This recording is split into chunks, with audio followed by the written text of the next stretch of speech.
ఉన్న అల్లు అరెస్ట్ చేశారని స్టేట్మెంట్ ఇచ్చారు కదా సార్. ఎవరిని ముందు 7గురిని కూడా ఈ A11 కంటే ముందు 7గురిని అరెస్ట్ చేశాక ఇక్కడ దాకా వచ్చాము అని చెప్పి నేనేమంటున్నా మేడం, ఇక్కడ వాళ్ళు మాత్రమే రాజకీయం చేశారా? మీరు రాజకీయం చేయలేదంటారా? మీ నాయకుడు కేటీఆర్ గారు మాట్లాడుతూ ఆయన ఒక సభలో అల్లు అర్జున్ గారు ముఖ్యమంత్రి పేరు మర్చిపోయాడన్న ఒక్క కారణాన్ని చూపించి అరెస్ట్ చేయించారు అని చెప్తున్నారు. అది ఎంతవరకు సమంజసం అంటే అది యాదృచ్ఛికంగా జరిగిందా? ఒక సక్సెస్ మీట్ లో పెట్టినటువంటి ఒక ప్రోగ్రామ్ లో అల్లు అర్జున్ గారు ఒక 10 seconds ముఖ్యమంత్రి గారి పేరు తీయడానికి ముందు వాటర్ దాగి మళ్ళీ పేరు చెప్పడం జరిగింది. ఆ సంఘటన చూసిన తర్వాత ఎవరికైనా అరే సడన్ గా కొత్తగానే ముఖ్యమంత్రి అయ్యాడు, 1 year అవుతుంది, రేవంత్ రెడ్డి గారా కేసీఆర్ అనేటువంటి తడబాటులో రేవంత్ రెడ్డి గారి పేరు గుర్తుకు రాలేదేమో అని అనుకోవచ్చు.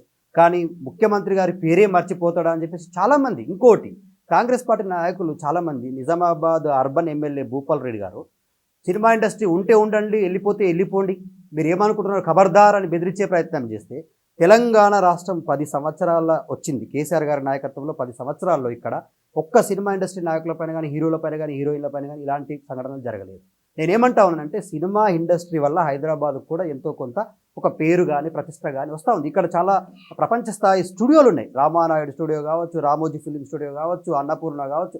ఇప్పుడు తెలుగు ఇండస్ట్రీ వైపు యావత్ ప్రపంచం మొత్తం చూస్తుందండి. తెలుగు సినిమాలు విడుదలవుతున్న తీరును చూస్తుంటే, తెలుగు సినిమాల్లో ఉంటున్నటువంటి ట్విస్టులు చూస్తుంటే, కథ సారాంశము, డైరెక్షన్, వాళ్ళకు ఉన్నటువంటి తెలివితేటలు, పర్ఫార్మెన్సు, హీరోలు, ఇవన్నీ చూస్తుంటే హైదరాబాద్ కూడా ఒక గుడ్ నేమ్. ఉమ్మడి ఆంధ్రప్రదేశ్లో ఉన్నటువంటి హైదరాబాద్లో ఉన్న సినిమా ఇండస్ట్రీని వాళ్ళ గురువు గారి కోరిక మేరకు చంద్రబాబు నాయుడుకింత అయ్యా బాబు హైదరాబాద్ని కూల్చేస్తున్నావు, ఎట్లాగో హైదరాబాద్ నిర్మాణాలన్నీ కూలుస్తున్నావు, హైదరాబాద్లో హైడ్రా పేరు మీద హైదరాబాద్ కూల్చివేస్తే అమరావతిలో నిర్మాణాలు జరుగుతాయి, హైదరాబాద్లో సినిమా ఇండస్ట్రీ వాళ్ళని ఇబ్బంది పెడితే అమరావతికి వాళ్ళు పారిపోయి వస్తారు, నేను అమరావతిలో వాళ్ళకు షెల్టర్ ఇస్తాను. అంటే ఇది జరుగుతుందేమో అని తెలంగాణ సమాజంలో ఉన్న ప్రజలందరూ అనుకుంటా ఉన్నారు.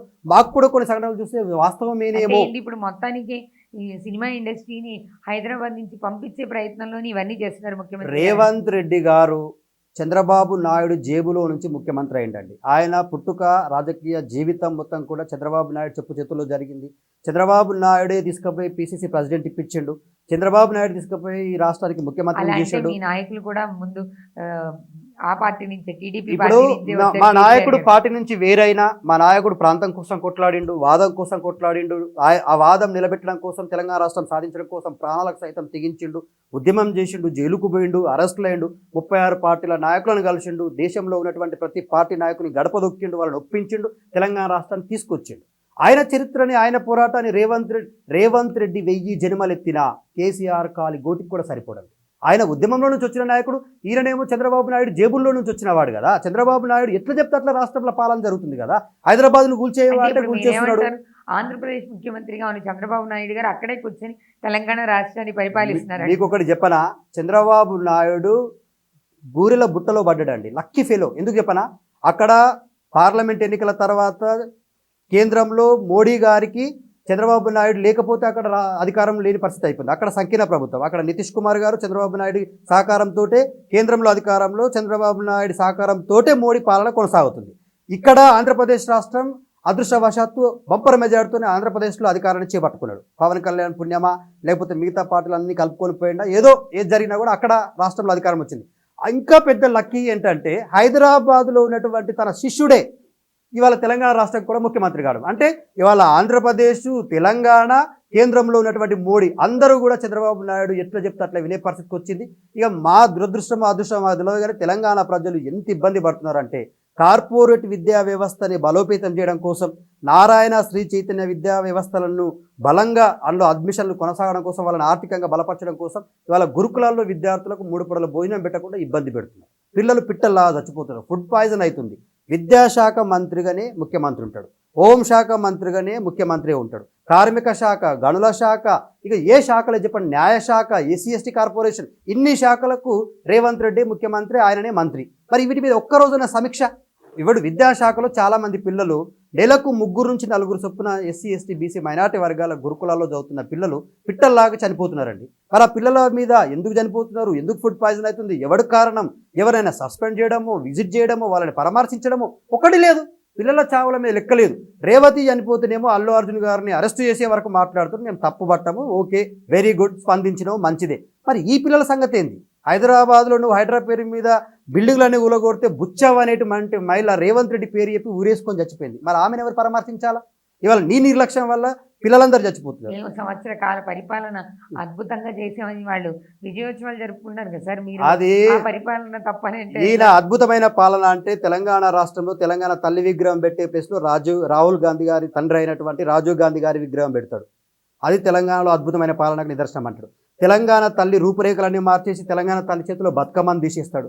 తెలంగాణ ఆడపడుచుల బంధాలను దింపేస్తాడు. మాకు తెలంగాణ తల్లి చేతిలో బతుకమ్మ మా జీవితాలకు అనుబంధం ఆమెను తెలుపుడు. అక్కా చెల్లెళ్ళ అనుబంధానికి, అన్నాదమ్ముల అనుబంధానికి, ఇంటి ఆడపడుచు అనుబంధానికి, తండ్రి బిడ్డ అనుబంధానికి ప్రతీక అయిన తెలంగాణ బతుకమ్మని తెలంగాణ తల్లి చేతుల్లో నుంచి తీసేసి నీ అభయస్థం పెట్టేసి ఇదే తెలంగాణ సంవత్సరంలో పండగ చేసుకోవాలా, మీరు సంబరాలు చేసుకోవాలంటే ఎట్లా చేసుకుంటారండి తెలంగాణ ప్రజలు? తెలంగాణలో రేవంత్ రెడ్డి ముఖ్యమంత్రి అయిన తర్వాత 480 మంది రైతులు చనిపోయారండి. మేము రైతులకు రుణమాఫీ చేసామని చెప్తున్నాం. ఎక్కడ చేసిండండి విష్ణు గారు? రైతులకు నిజంగానే రేవంత్ రెడ్డి రుణమాఫీ చేసి ఉంటే రైతులు రోడ్ల మీదకి వచ్చి ధర్నాలు చేయరు. తెలంగాణ రాష్ట్రంలో ఉన్నటువంటి 40 ఇప్పుడు ఈ సంవత్సర కాలంలో రుణమాఫీలు జరగలేదంటారా? నేనేమంటా ఉన్నా, జరగలేదని మేము మాట్లాడట్లేదు, జరిగింది. కానీ ఆయన ఏమన్నాడు? 2 లక్షల రుణమాఫీ నేను వచ్చిన 9వ తారీఖు నాడే చేసేస్తా అన్నాడు. అక్కడ మాట తప్పిండు. పార్లమెంట్ ఎన్నికల్లో తెలంగాణ రాష్ట్రంలో ఉన్న యమలవాడ నరసన్న, రాజన్న, సరస్వతి, బాలలక్ష్మి, మన్నెంకొండ మల్లన్న ఏ దేవుడు దొరికితే ఆ దేవుడి మీద ఒట్లు, తెలంగాణ ప్రజలకు కేసీఆర్కు తిట్లు. నేనేమంటున్నా, నువ్వు వచ్చిన అధికారంలోకి సంవత్సరం కాలం గడిచింది, నువ్వు ఎన్ని రోజులు ఇస్తాను? 100 రోజుల్లో 6 గ్యారెంటీలు ఇస్తాను. 365 రోజులు అయింది.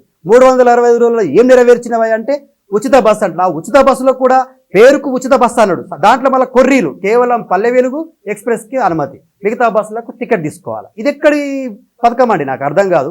ఉచిత బస్సు అంటే అన్నింటిలో ఉచితం ఇవ్వాలి. నువ్వు మాట తప్పలేదుగా. వారేమన్నాడు? వడ్లకు బోనస్ అన్నాడు. ఎన్నిటికి? సన్నాలకే బోనస్ అట. మరి వాటిలో దొడ్లకి ఎవరు ఇవ్వాలి బోనస్? ఈడ మాట తప్పినట్టే కదా. రైతులని 2 ముక్కలు చేసిండండి. సన్న వడ్లు పండించే రైతులు, దొడ్లు పండించే రైతులు, రుణమాఫీ వచ్చిన రైతులు, రుణమాఫీ రాని రైతులు, చనిపోయిన రైతులు, బ్రతుకున్న రైతులు. రుణమాఫీ మీరు మరి మల్లారెడ్డి గారు లాంటి వాళ్ళకి రుణమాఫీ ఇచ్చారు వాళ్ళు, కాబట్టి అలాంటి భూస్వాములకు రుణమాఫీ ఇవ్వనని కదా ఆయన చెప్పారు. ఇక్కడ మేమేమంటున్నామండి, మల్లారెడ్డి అయినా వ్యాపారవేత్త అయినా కూడా ఆయన పేరు మీద భూమి ఉన్నప్పుడు, ఆయన వ్యవసాయం చేస్తున్నప్పుడు ఆయనకు రుణమాఫీ వచ్చింది.